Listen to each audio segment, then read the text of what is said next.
mas a cidade que nós temos, que se desmancha a cada inverno, o inverno revela muito da qualidade do saneamento, de como nós tratamos mal as pessoas mais pobres e mais excluídas. O inverno revela tudo. E nós vamos conversar aqui com o chefe da Defesa Civil do município, o Major Falcão, que, entre outros assuntos, vamos falar a respeito também desse período de seca que nós passamos, não foi? E você deu uma entrevista coletiva prestando contas do que foi feito. Mas, Major, boa tarde, seja bem-vindo ao Gazeta Entrevista. Muito boa tarde, Taan, boa tarde a todos que estão nos assistindo. Uma satisfação estar aqui para poder ter essa comunicação mais de perto com a comunidade, especialmente aqui de Rio Branco. Exatamente, vamos falar a respeito de quais as perspectivas aí para o inverno, não é? Porque parece que os números vão exigir alguma reação importante, tanto do poder público quanto da comunidade. Mas, Major, antes de falar sobre isso, eu preciso fazer uma correção aqui.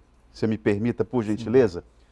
Eu quero aqui lembrar que ontem eu fiz uma afirmação aqui a respeito da Operação Ptolomeu e foi uma informação equivocada. Houve um erro da minha parte e eu estou aqui para fazer a correção, para repor a verdade, não é? O erro foi o seguinte: uma das pessoas citadas como alvo da Operação Ptolomeu e de que essa pessoa teria sido afastada por uma medida cautelar do Superior Tribunal de Justiça, não procede. Eu estou falando do senhor Ricardo França. Ricardo França, que é chefe da representação do governo do Acre em Brasília. O senhor Ricardo França não é alvo da Operação Ptolomeu e, na ocasião, ontem, eu, para dar uma referência para o telespectador, lembrei que ele esteve envolvido numa outra operação, Operação Sanguessuga, mas isso foi só para dar uma referência. Se ele é envolvido, se tem algum problema a tratar nessa Operação Sanguessuga, isso não me diz respeito, foi só para dar uma referência. Agora, na Operação Ptolomeu, que eu citei que ele estava envolvido, que ele era parte da investigação, investigado, que foi afastado por uma medida cautelar, essa informação não procede. Então aqui eu peço as desculpas e quero que você, telespectador, entenda esse gesto para que se perceba a seriedade com que a informação é tratada aqui. Porque quando se erra, se reconhece o erro. Agora, se a pessoa é envolvida, aí a situação é bem diferente. A gente simplesmente informa. Agora, não é o caso no que se refere ao senhor Ricardo França. Então, feita essa reparação, agora eu tenho aqui uma ressalva a fazer. E aqui vocês vão ter que me... Vai dizer igual o Zagalo, né? Vocês vão ter que me engolir.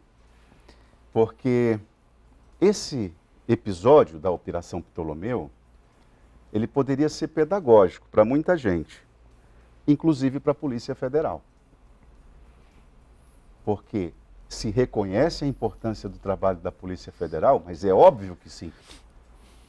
A Polícia Federal tem mudado o rumo da condução política do país nos últimos anos, por meio de um trabalho sério que tem sido feito.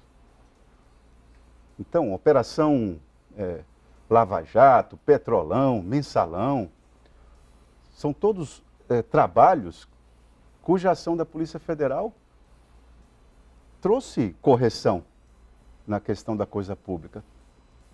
Excessos são com certeza sempre hão de haver, mas em Polícia Federal, quem sou eu para ficar aqui fazendo elogios à Polícia Federal? Será um elogio sem nenhuma consequência.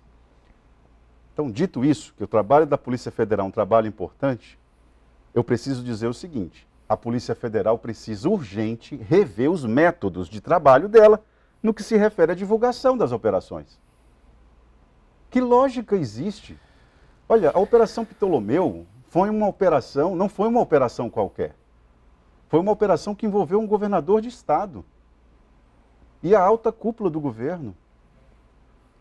Ora, se tem segurança a respeito das investigações que foram feitas, já se sabe como é que era o modo de operação desse grupo, não é interesse público divulgar isso? Divulgar o nome das pessoas envolvidas? Toda operação da Polícia Federal há essa situação em que se escora num argumento de que essa é uma postura republicana. Republicana, parceiro, eu vou dizer uma coisa. Como é que você diz que essa postura é uma postura republicana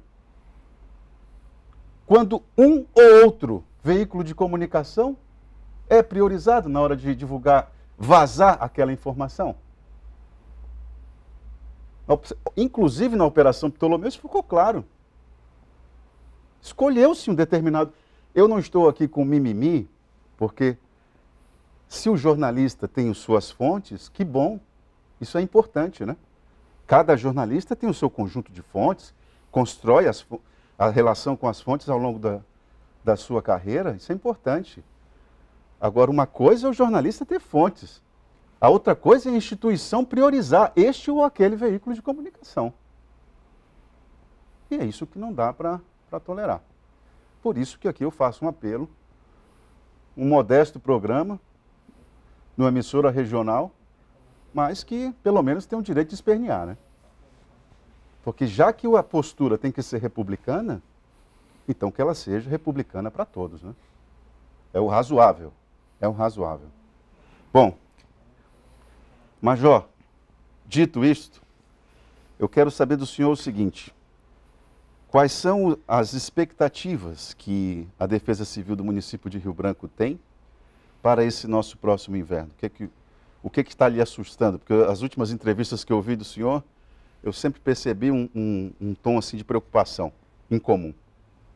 Sem dúvida, Tana. Nós temos preocupação com um dos impactos de desastres que acontece todos os anos aqui em Rio Branco, que é a inundação. A inundação, apesar de que ela não atinge 100% da comunidade, atinge aproximadamente 10% a 15%, mas é um desastre que causa muita preocupação para todos nós, porque praticamente o município, dependendo do grau e o nível desse desastre, ele para atender. Então nós temos estatísticas, nós trabalhamos em cima de previsões de meteorologia e que infelizmente essas previsões de meteorologia não nos deixam com uma certa tranquilidade, porque nós precisamos estar atentos, inclusive com um certo adrenalina no sangue para poder dar a resposta necessária para a comunidade. Então nós vamos pegar como base, por exemplo, a maior inundação que já houve aqui em Rio Branco, que foi em 2015. Então, para que todos nós entendamos, em 2014, que é o ano que antecedeu a 2015, nesse momento, no dia 17 de dezembro daquele ano, o rio Acre estava marcando 4 metros. Hoje o rio está com 8,55 metros. Então está mais do que o dobro na realidade. Da mesma maneira, nessa mesma data, em 2020, ano passado, o rio Acre estava com 2,95 metros. Hoje ele está com 8,55 metros. Então isso nos dá um indicativo que provavelmente nós teremos sim uma inundação, de acordo com as previsões, e que essa inundação ela pode chegar a 16 metros ou mais. E chegando nesse nível, nós temos diversos bairros que são atingidos e milhares de pessoas. Por isso, a Defesa Civil está preparada, com o plano de contingência pronto, para poder atuar e também mobilizando todas as secretarias municipais, mobilizando as secretarias estaduais e toda a sociedade para a gente enfrentar esse período. E as chuvas se mostram bastante intensas a partir do mês de outubro e agora no mês de dezembro, dia 15 de dezembro, já tinha chovido todo o esperado para o mês de dezembro. Então tudo que vier depois do dia 15 e veio é excesso de chuva. E nós temos solo encharcado, com isso tudo vai para dentro da calha do rio, aumentando o seu nível, por isso a preparação necessária da Defesa Civil e a preparação das secretarias. Major, o governo do estado do Acre, ainda na gestão do ex-governador Tião Viana, se orgulhava de ter retirado boa parte da população ali dos bairros ribeirinhos, eu diria bairros ribeirinhos, né? Sim. Que eram imediatamente alagados com as primeiras subidas do nível do rio. E aí boa parte dessa população foi para o bairro Cidade do Povo. Uhum. E aí, quando o rio enchia, o governo sempre divulgava, olha, anos anteriores, quando o rio estava aí, já tantas pessoas já tinham sido desabrigadas e tal.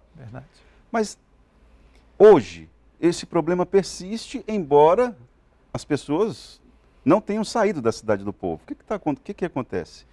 Na realidade, a ação do governo, que foi muito importante, aliás, é muito importante em relação à retirada dessas pessoas que eram corriqueiramente e recorrentemente afetadas pela inundação do rio, parte dela não é mais afetada, porque foi mudada para a cidade do povo, mais de 3.000 famílias. E isso deu uma folga para a Defesa Civil e os órgãos de socorro, caso do Corpo de Bombeiros também. Então, antes, até mesmo pouco da média, que é a cota de transbordamento, que é de 14 metros, quando o rio se aproximava dessa cota, já tinha pessoas atingidas, famílias que precisavam ser removidas. Com essa ação de governo, esse nível passou para um pouquinho mais. Então, nós chegamos na cota de 14 metros, a gente não precisa ainda tirar nenhuma família, nesse momento. Mas a partir de 14, 19, 14, 15, aí a gente já precisa remover. Então, os bairros, em geral, não deixaram de ser atingidos, mas diminui a quantidade de famílias atingidas no primeiro momento. Agora, de um segundo momento em diante, quando a cota do Rio Acre já ultrapassa 14, 20, continua ainda as mesmas situações de anos anteriores. O que a gente poderia fazer? O que a Defesa Civil pode ir dando os pitacos ali na hora de planejar, junto com o prefeito, Secretaria de Obras, enfim, outros atores na área da gestão, para poder evitar esse tipo de problema? Isso é muito importante, esses pitacos, né, que a Defesa Civil pode dar. Inclusive, nós fomos convidados nós estamos envolvidos em todas as secretarias municipais, inclusive também na atualização do plano piloto de Rio Branco. Então, nós temos áreas que são inegociáveis, que jamais podem ser ocupadas. Nós temos muitas áreas de risco. A Defesa Civil monitora mais de 16 bairros com área de risco, o risco geológico constante. Nós temos mais de 40 bairros com risco hidrológico constante. Então, 40 bairros, né? Sim, exatamente. É tanto que quando se concretizar a previsão de 16 metros, nós teríamos em torno de 25 a 29 bairros atingidos pela inundação. Então, o que a gente faz? O prefeito Tião Bocalon, né, desde o seu início de gestão, ele já vem tomando providências em relação à construção de habitações populares, que é justamente para atender esse público que é atingido.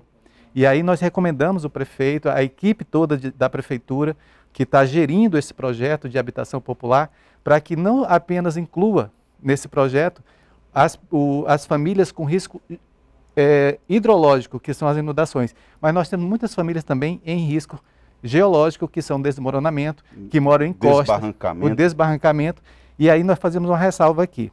Normalmente, as áreas de risco de qualquer cidade é ocupada por população de menor grau de poder aquisitivo. E aí essas pessoas são muito suscetíveis, são muito vulneráveis. E eles não têm como reparar danos, não tem como, se a casa cai, não tem como fazer outra, diferente de outros poderes aquisitivos. Por isso, nós recomendamos o prefeito e toda a equipe que também tem um olhar especial para as pessoas que têm um risco geológico, que é nessas outras áreas. Além disso, a Defesa Civil Municipal, ela faz o monitoramento de todas as áreas de risco, evitando reocupação, inclusive de onde as famílias foram retiradas, porque anos anteriores também, outros governos, antes do que você citou, né, o ex-governador Tião Viana, teve outros governadores que também fizeram ações e prefeituras. Agora, o que ocorre? Retirava-se as famílias, não monitorava essa região e elas retornavam, causando o mesmo problema no ano seguinte. Agora não, a Defesa Civil, juntamente com a CEMEIA e a CEINFRA, fazem o monitoramento de todas essas áreas desocupadas para não reocupar. Inclusive, às vezes, isso é motivo de algumas polêmicas também que acontecem, infelizmente. Não, mas fazer o que tem que ser feito, às vezes, precisa... Aí sim, precisa ser duro, mas precisa ter coerência na hora da gestão. Sem dúvida. Tem hora de ser duro, tem hora de recuar também, né? Tem que ser flexível ali, né? De vez em quando. Ali, por exemplo, naquela área em frente ao São José, por exemplo, ali é Floriano Peixoto ou Marechal Deodoro? Ali é Floriano Peixoto. Floriano Peixoto. Isso. Ali é um lugar clássico, né? Onde sempre tira e volta. Sim. E o poder público permite que fique. Especificamente nessa área que você se refere, que fica ali em frente do São José, né?